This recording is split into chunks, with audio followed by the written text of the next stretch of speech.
Le headspin, c'est l'une des figures incontournables du breakdance, comme on a pu en voir au JO, et qui consiste à tourner sur la tête. Sauf qu'elle n'est pas sans conséquences.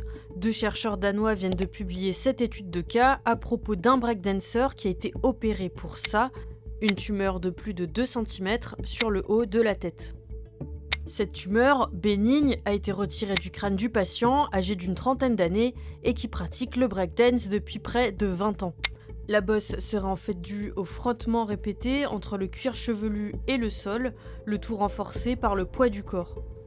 L'un des premiers symptômes est d'abord la perte de cheveux avant de donner lieu, comme dans ce cas, à l'apparition d'une excroissance sur le haut du crâne.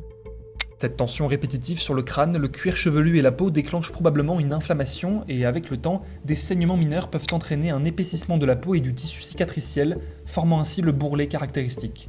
Malgré le développement de cette bosse, le danseur avait continué de pratiquer le headspin durant 5 ans avant que la douleur ne devienne trop forte. Et après son opération, le danseur a confié son soulagement. C'est formidable de pouvoir sortir en public sans casquette ni chapeau. Beaucoup de gens me disent qu'ils ne remarquent même plus la bosse et que ma tête a l'air tout à fait normale.